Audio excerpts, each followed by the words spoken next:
Donc, nous abordons très brièvement trois œuvres par deux des artistes les plus célèbres de la Renaissance italienne, Michel-Ange et Raphaël.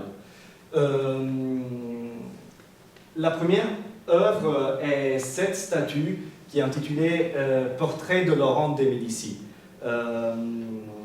Laurent de Médicis, ou Laurent le Magnifique, a été peut-être le seigneur le plus important qui a gouverné la ville de Florence pendant la Renaissance, et il a mené la ville de Florence vers une puissance extraordinaire, tant du point de vue politique, économique, que du point de vue artistique. Bon, pour le tombeau de Laurent le Magnifique, Michel-Ange a réalisé un complexe de marbre. Vous voyez ici le complexe dans son ensemble. C'est le tombeau de Laurent de Médicis qui se trouve dans la basilique de Saint-Laurent à Florence. Et Liszt, quand il se trouvait à Florence, a visité cette église, cette basilique. Il est resté étonné, fasciné de ce complexe, et en particulier de la statue qui est au centre, qui représente justement Laurent le Magnifique. Et vous voyez, la position de Laurent, ce n'est pas la position d'un homme politique qui va, je ne sais pas, en guerre, ou qui est en train de combattre, je ne sais pas. Mais il est représenté dans une position de méditation, de concentration. Et en fait, cette œuvre est connue aussi avec le nom Il Pensieroso, qui veut dire le pensif. Et c'est justement le titre que Liszt a donné à son morceau. Donc vous allez l'écouter. Liszt essaie de recréer cette atmosphère de méditation, de concentration. La deuxième œuvre que je vous présente est un tableau très célèbre de Raphaël, Sposalizio, lo Sposalizio della Vergine, le mariage de la Vierge. Et c'est un tableau célèbre parce que il a déterminé le début de la période de la maturité de Raphaël en tant qu'artiste. Et il a déterminé le succès de Raphaël en tant qu'artiste. Et vous voyez, c'est un tableau avec des proportions très, très claires. Un groupe de femmes du côté de Marie, un groupe d'hommes du côté de Joseph. Et aussi le morceau de Liszt essaie de représenter cette structure très, très claire avec des proportions très précises. Il commence avec une mélodie très simple qui rappelle peut-être des cloches d'une église. Et puis la structure l'architecture devient toujours de plus en plus complexe jusqu'à évoquer une sorte de marche nuptiale pour terminer enfin. Et je vous dis seulement que ce tableau a été commandé à Raphaël par une noble famille de Lombrie, une région au centre de l'Italie. Et puis après 300 ans, au XIXe siècle, la ville qui gardait ce tableau a été obligée à vendre cette œuvre à un général napoléonien. Puis après plusieurs passages de main en main, le tableau est fini dans le musée, dans la pinacothèque de l'Académie des Beaux-Arts de Milan, où Liszt a pu l'admirer et où nous aussi pouvons l'admirer encore aujourd'hui. Finalement, nous allons écouter un troisième morceau qui s'intitule À la chapelle Sixtine, parce qu'elle est inspirée à cette merveille réalisée par Michel-Ange. Et Liszt, quand il se trouvait à Rome, a eu la possibilité d'assister au Vatican à un concert où 2 morceaux avaient été joués, entre autres. Le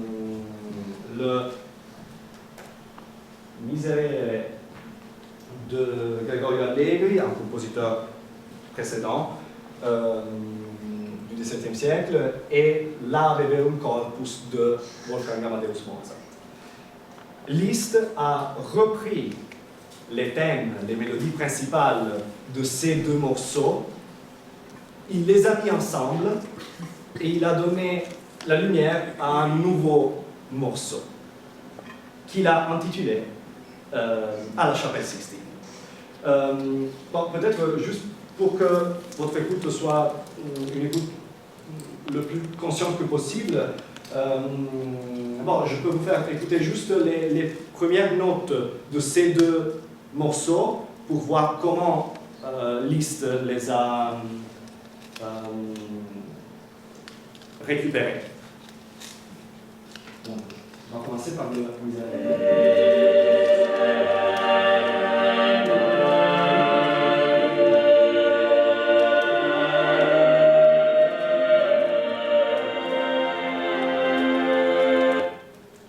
Vous entendez ce rythme? Pam, pam, pam, pam. Ci vuoi, per favore, giusto le prime note?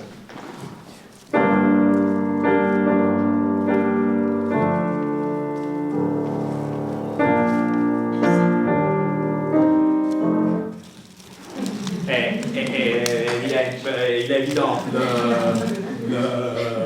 le rappel, non? Et l'autre morceau, l'Ave Verum Corpus de Mozart,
n'essaie absolument pas de cacher ses références. Il a des références et il veut les montrer de manière explicite, sans les cacher. Et naturellement, puis l'architecture du morceau est beaucoup plus complexe, mais il est important au moins d'avoir dans la tête les thèmes principaux. Bon, on touche la conclusion de notre rencontre. Les 3 derniers morceaux que nous voulons vous proposer sont des morceaux qui lient Liszt à 2 grandes villes de l'Italie, Venise et Naples. Nous venons ici à des morceaux qui contiennent vraiment l'âme de l'Italie, parce que Liszt, en mettant en musique en composant ces morceaux, il a mis en musique il a donné en fait une nouvelle musique à des morceaux, à des chansons qui faisaient déjà partie de la tradition populaire, de la culture populaire italienne. Et, au moins 2 sur 3. Le premier morceau est intitulé Gondoliera. Il rappelle justement una gondola, qui est l'un des symboles de Venise. Et en fait, ce morceau est inspiré d'une chanson qui est intitulée La biondina in gondoletta, c'est-à-dire la petite blonde sur la gondole. Et cette chanson parle d'un gondolier, justement, qui est en train de porter, de guider une jeune fille. Cette fille étant bercée par la mer, par la gondole, elle s'endort. Et le gondolier voudrait la séduire parce qu'il tombe amoureux de cette fille. Et puis la conclusion nous fait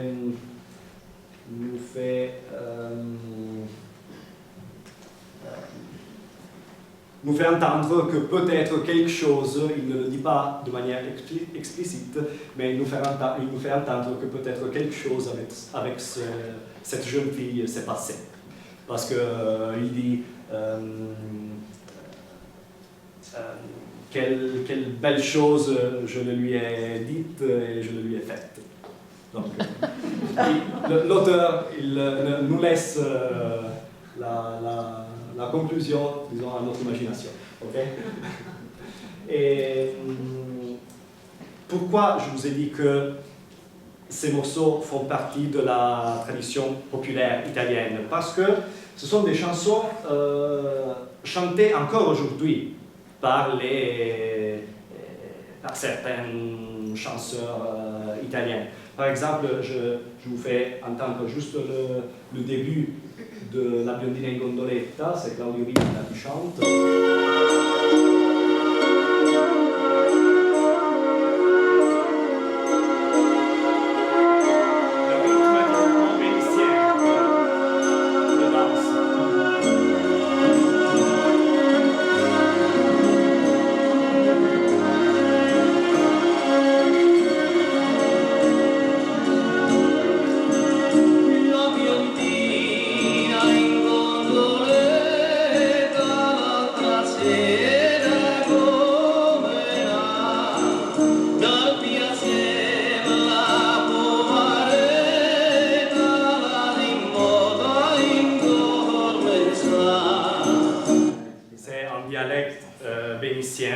Et c'est,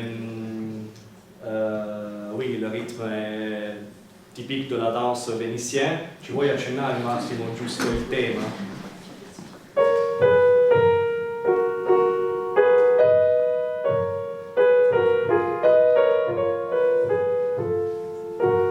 Donc même dans ce cas, Liszt ne cache pas sa source d'inspiration. Le deuxième morceau nous mène en fait,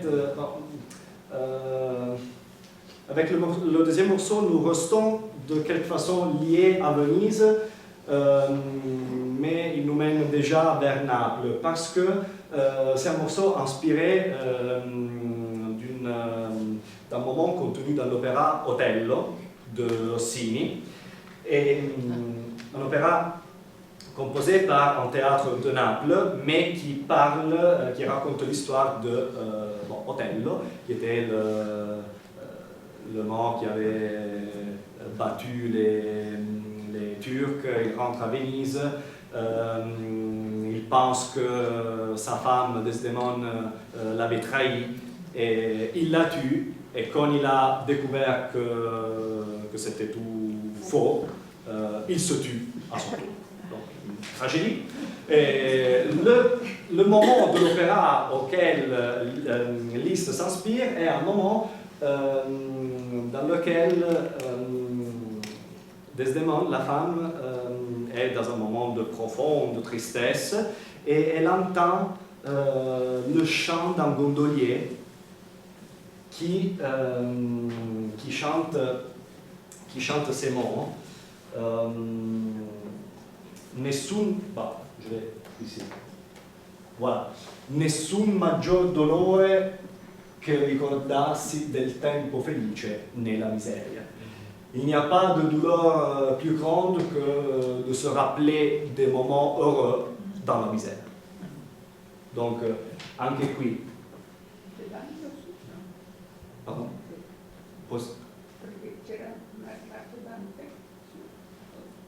Oui, parce que Rossini, bon, Liszt s'est inspiré de Rossini. Rossini, à son tour, s'est inspiré de Dante parce que ce sont des lignes contenues dans un chant de l'enfer de Dante. Oui. Ce sont exactement les mêmes mots. Anche qui, je vous fais entendre juste le début.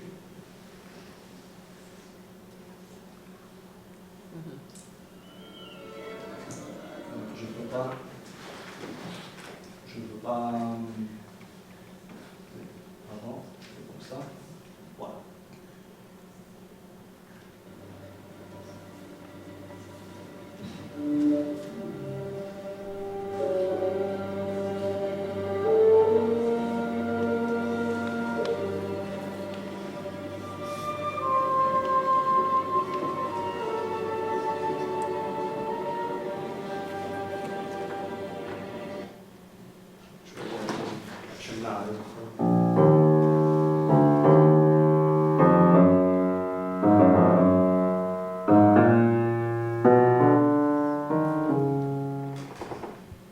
Donc, même dans ce cas, Liszt, oups, je fais un dégât.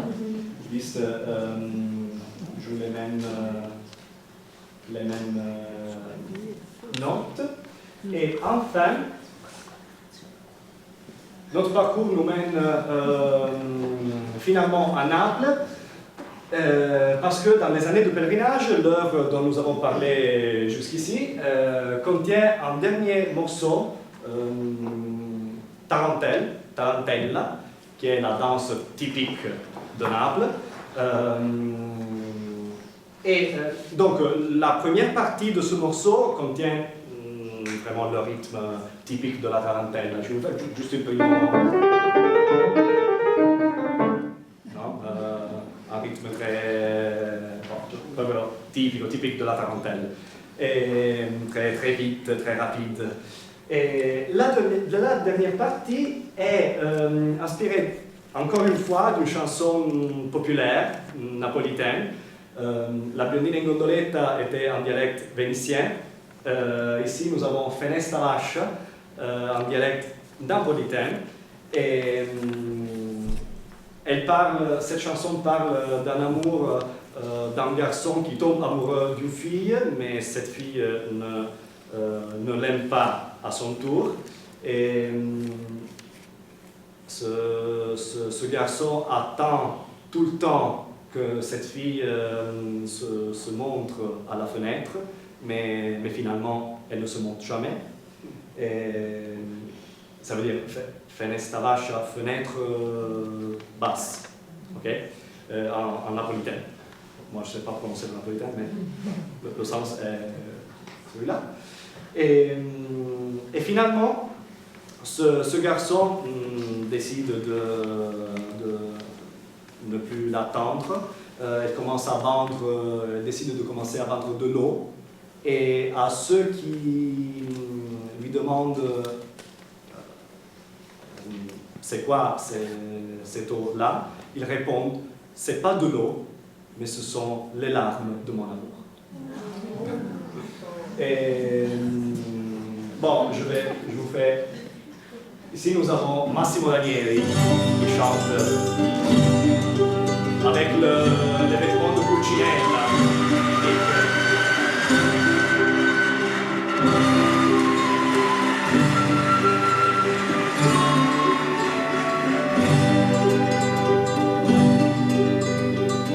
Fenesta vasce padrona crudele, quanta sospira mai fatto iettare. Giusto il secondo tema. Bella. Vai.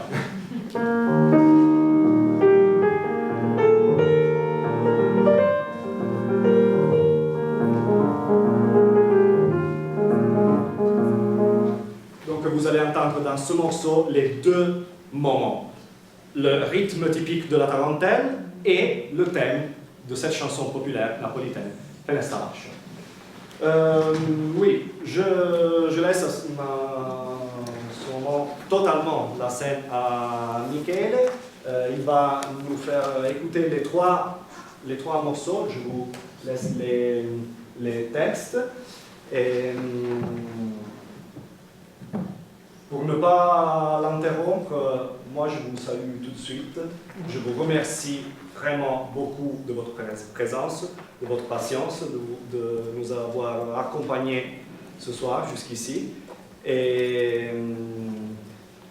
j'espère que cette rencontre a été utile pour comprendre l'importance que parfois la musique, l'importance que parfois peut avoir le lien, le rapport entre la musique et d'autres aspects de la culture d'un pays.